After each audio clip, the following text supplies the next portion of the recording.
नमस्कार बच्चों। जैसा कि मैंने अपनी प्रतिबद्धता जताई थी आप सबसे कि कभी कभी आप लोगों के लिए भी कुछ विषय पर तैयारी करके आऊँगा आपके सामने और आपका भी कुछ फ़ायदा हो जाए इस YouTube के माध्यम से, तो मुझे बड़ी खुशी होगी।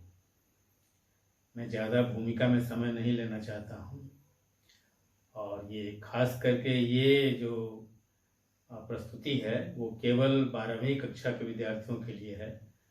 उन्हीं को ध्यान में रख करके ये मैंने तैयार किया है ये प्रोग्राम, क्योंकि मुझे पता है कि 12वीं कक्षा के विद्यार्थी जो हैं उन्हें स्कूल में ज़्यादा समय मिलता नहीं है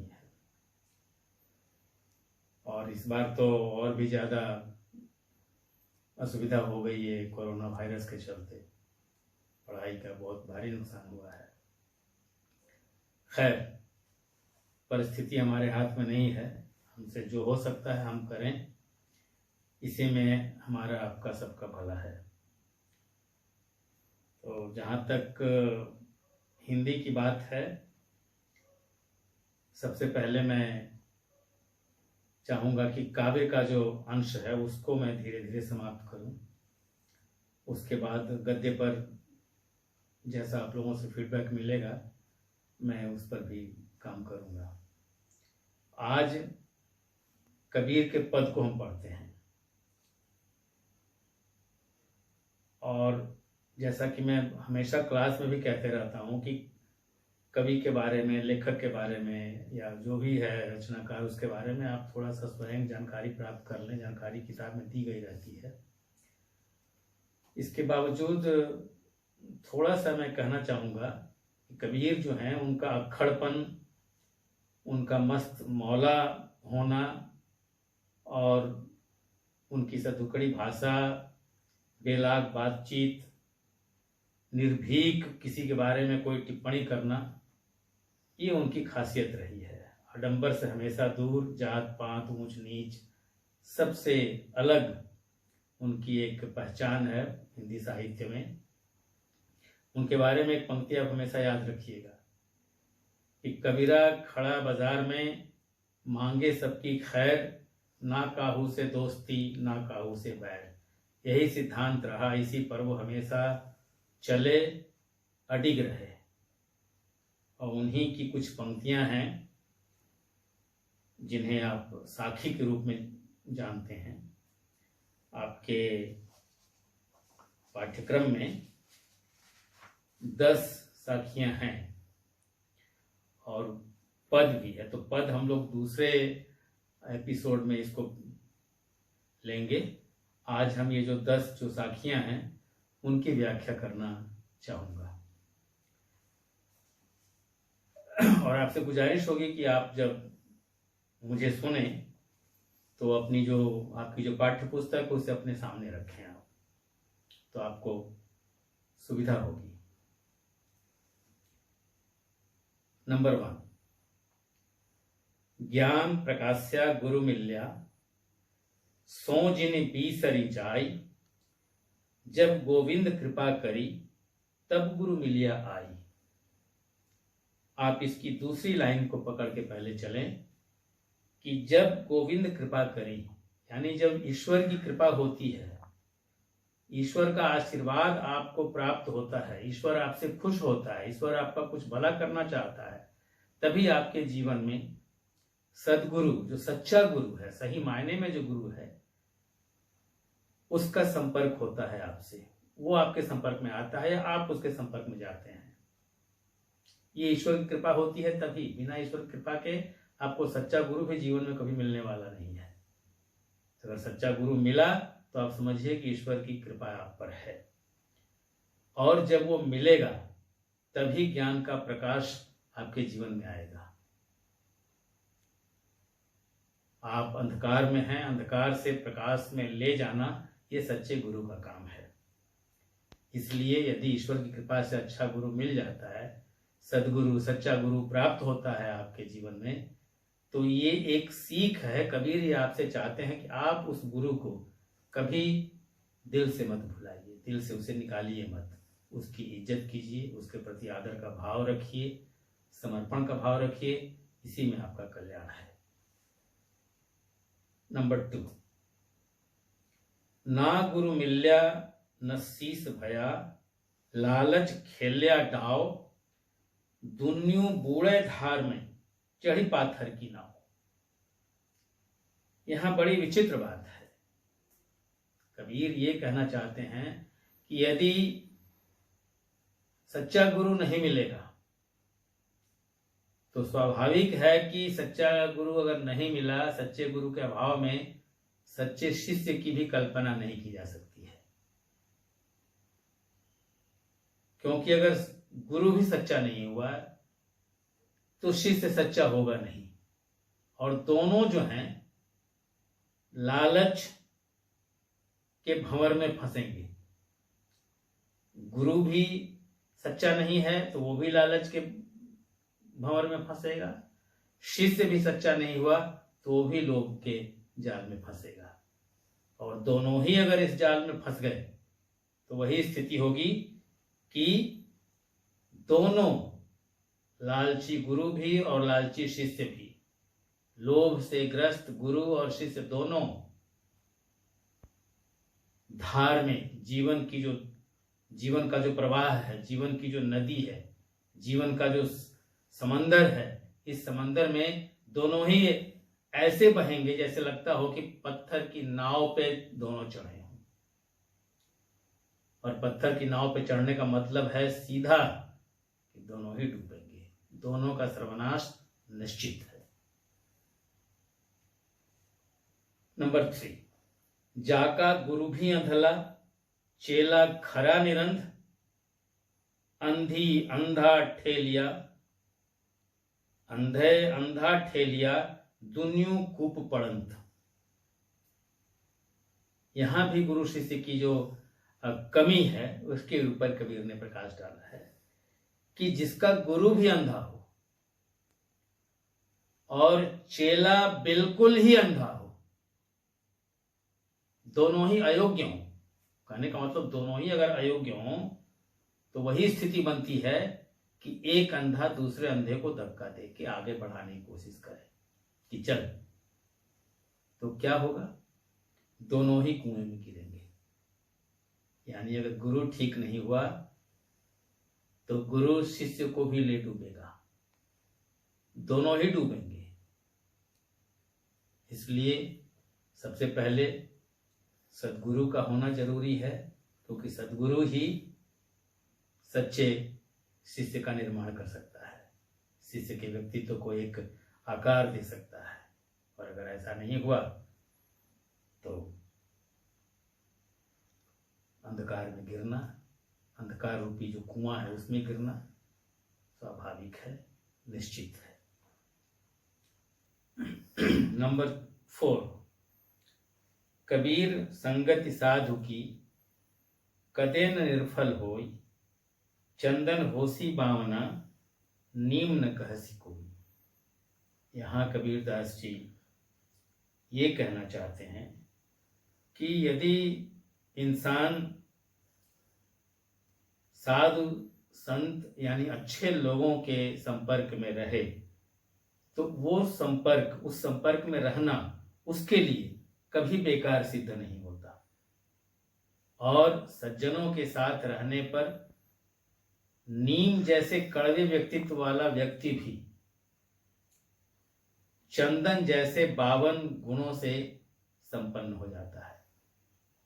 चंदन में 52 प्रकार के अच्छे गुण पाए जाते हैं, वो सारे अच्छे गुण नीम जैसे व्यक्तित्व में आ जाते हैं यदि वो व्यक्ति सद गुरु के पास सत्संग करे, अच्छे लोगों के बीच रहे, अच्छे लोगों के बीच उसका उठना बैठना हो, सज्जन के साथ रहे, तो उसका व्यक्तित्व निखरेगा, इसमें कोई दो राय नहीं है।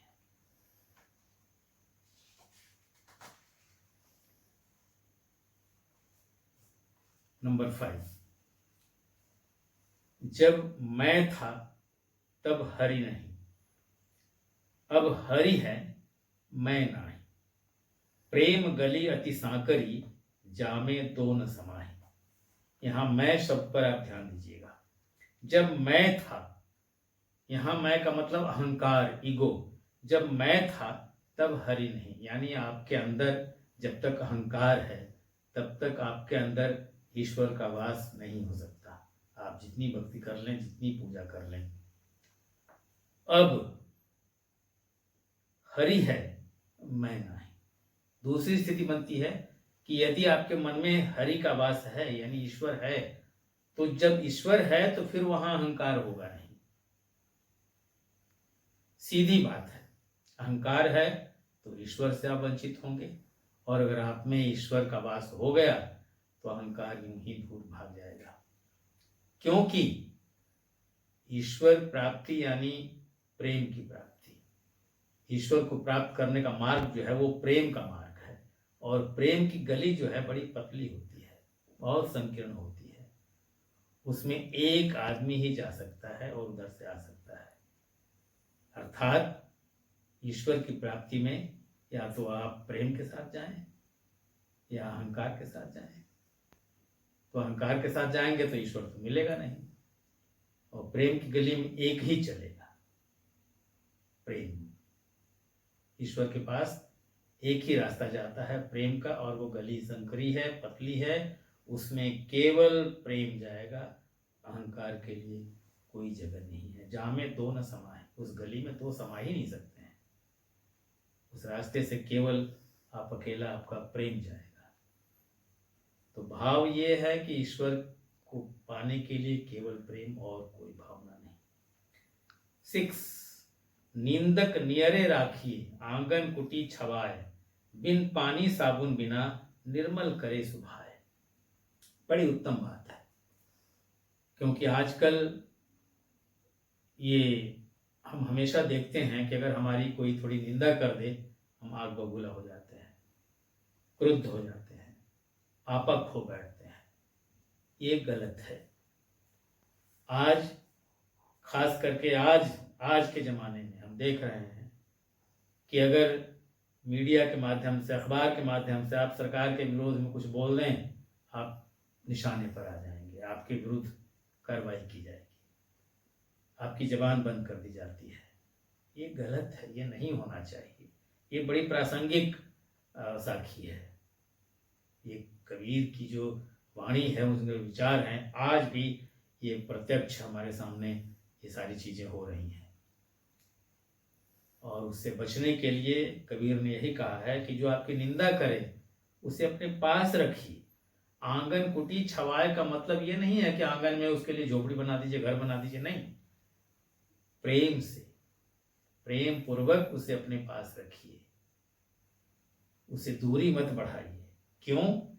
कि वो आपकी निंदा करके, आपकी आलोचना करके आपकी कमी पर आपका ध्यान आकृष्ट करता है, आपको बताता है कि भैया आप यहाँ गलत कर रहे हो, ये अगर आप सुधार लें तो अच्छा रहेगा। तो उसमें आपका क्या लगता है? न पानी लगा, न साबुन लगा, कुछ नहीं लगा, और आप साफ हो गए। आपने केवल महसूस कर लिया कि हाँ ये कह रहा है, ठीक ही कह रहा है, अगर मैं अपनी गलती सुधार लूँ तो ये मेरा ही फायदा है।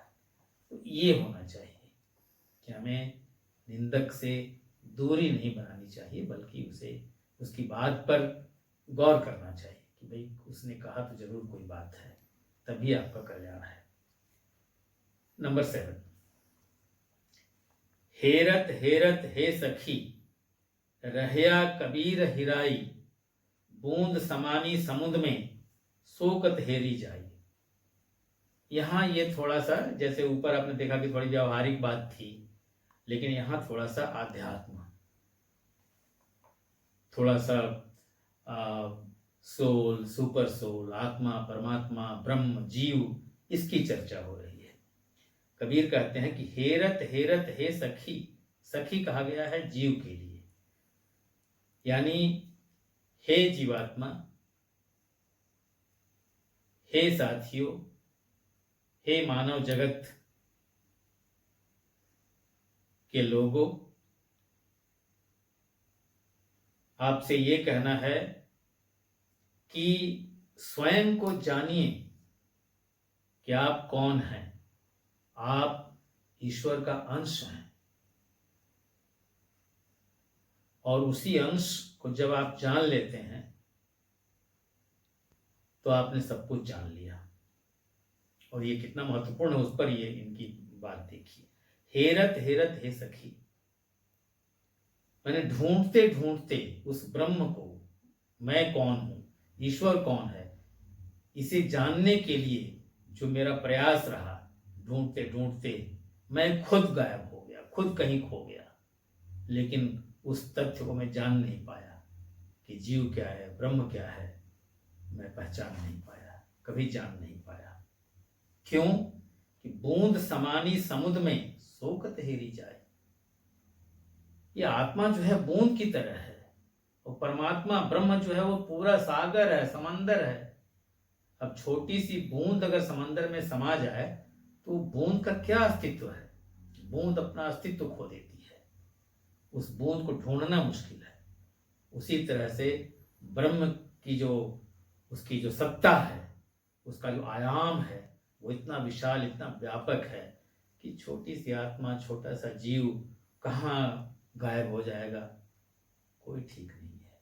इसलिए जीव को चाहिए कि वो बस ये माने कि मैं कुछ नहीं हूँ, मैं बस उनका अंश हूँ। अपने ऊपर उसको किसी प्रकार का अहंकार या गर्व नहीं होना चाहिए, क्योंकि अपने आप में वो कुछ नहीं है। नंबर 8, जल में कुंभ, कुंभ में जल है, बाहर भीतर पानी, फूटा कुंभ जल जल ही समाना, यह तत् कथो ज्ञानी। यानी जो ज्ञानी लोग हैं, जो तत्व को जानते हैं,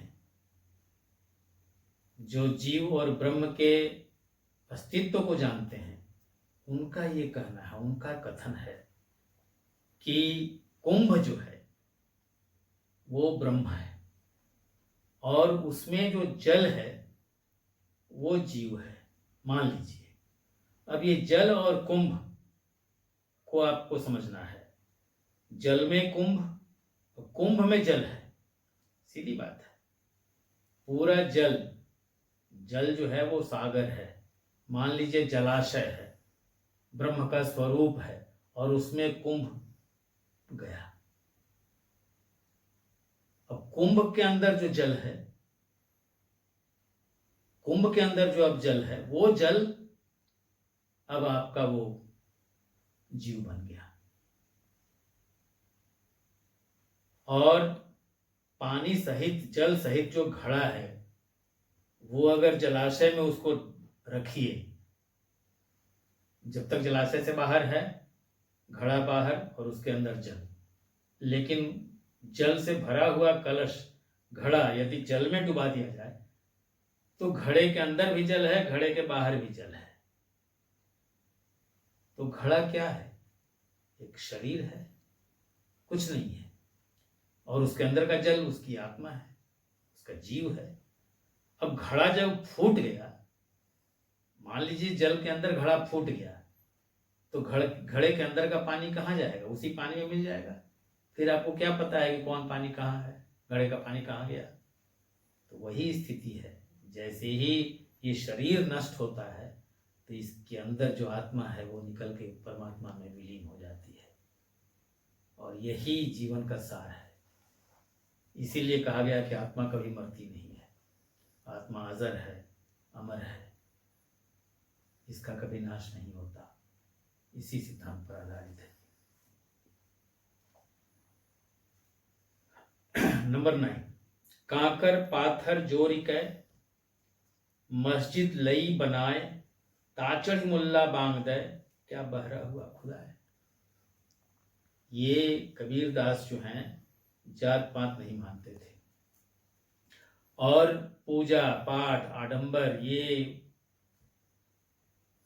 हमेशा इन चीजों को उन्होंने निंदा की, कटु आलोचना की। और हिंदू मुसलमान या कोई भी धर्म के लोग हैं, किसी को छोड़ा नहीं। यहाँ केवल मुस्लिम संप्रदाय के बारे में जो उक्ति है उसका उल्लेख किया गया है। मैं बगल में उसका जो उन्होंने हिंदू के बारे में जो कहा है वो भी मैं आपसे शेयर करना चाहूँगा।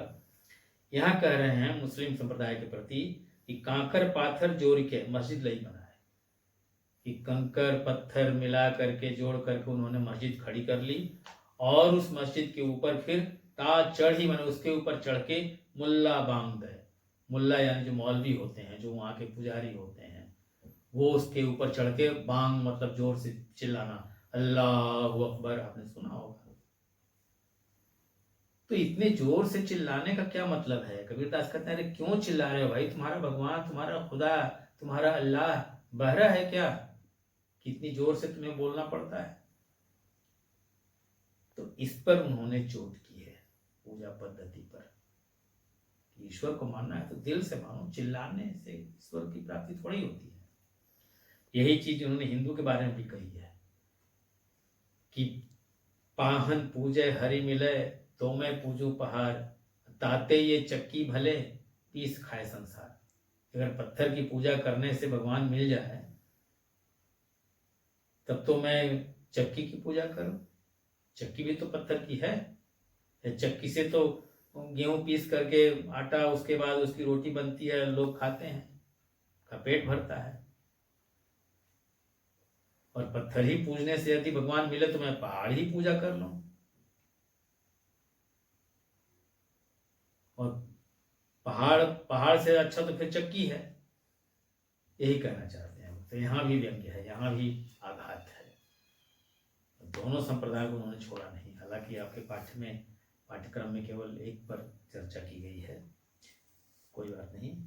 अंतिम नंबर 10, हम देखत जग जात है, जग देखत हम जाए, ऐसा कोई ना मिले पकड़ी छुड़ावे माहे। यहाँ कह रहे हैं, यहाँ थोड़ा सा वो जन्म जन्मांतर की बात है, यानी जो कहते हैं ना, एक मान्यता है कि आदमी मरने के बाद फिर दोबारा जन्म लेता है, उस सिद्धांत पर आधारित ये बातें कही गई हैं कि हम देखत जग जात है, मैं देखता हूं कि संसार छूटा जा रहा है, और जग देखत हम जाए, संसार भी देख रहा है कि हम भी मिट रहे हैं, संसार हमसे विदा हो रहा है, संसार हमसे छूट रहा है, और मैं संसार से छूट रहा हूं। दोनों को समझिए, मुझसे संसार छूटा जा रहा है तो संसार मुझे छोड़ रहा है। तो ये तो प्रकृति का नियम है, आना और जाना लगा हुआ है। जो जरा सो कहते हैं ना, जो फरा सो झरा, जो बरा सो बुताना, ये प्रकृति का नियम है। जो जल रहा है वो बुझेगा, जो फला हुआ है वो झड़ेगा, ये प्रकृति का शाश्वत सत्य है। तो स्थिति ये बनती है कि यदि आपने सही ज्ञान प्राप्त कर लिया, जीवन को समझ लिया और ब्रह्म का ज्ञान आपको हो गया, तो एक स्थिति बनती ऐसी है कि आप मोक्ष की प्राप्ति आपको हो जाती है, दोबारा आपको फिर जन्म नहीं लेना पड़ता है। तो ऐसी स्थिति के लिए लोग तपस्या करते हैं। सुना होगा आपने कि जंगलों में, गुफाओं में वर्षों तक लोग तपस्या करते हैं इसी मोक्ष की प्राप्ति के लिए। तो हम देखत जग जात है, जग देखत हम जाएं, संसार हमसे छूट रहा है, संसार हमें छोड़ रहा है, हम संसार को छोड़ रहे हैं। लेकिन आज तक ऐसा कोई नहीं मिला जो हमारी बांह पकड़ के हमें इस आवागमन के बंधन से मुक्त करे। ये कब संभव है? जब सच्चा गुरु मिलेगा। सदगुरु ही ऐसा कर सकता है, उसके ज्ञान से ही आपको मोक्ष की प्राप्ति हो सकती है। वही जीवन का सही रास्ता आपको दिखाएगा, सही राह पे चलने का ज्ञान उसी से मिलेगा। तो अंत में भी सदगुरु की ही बात की गई है कि बिना सदगुरु के ये जीवन मरण से मोक्ष भी मिलने वाला नहीं है। और इसी के साथ जो कबीर के पद हैं उस पर हम दूसरे एपिसोड में, दूसरी क्लास में आपसे बात करेंगे। बहुत बहुत धन्यवाद। आशा है आपने इसको समझा होगा, और इसके बावजूद यदि कहीं कोई दिक्कत रह जाए तो कमेंट्स वगैरह में पूछ करके बात कर लीजिएगा।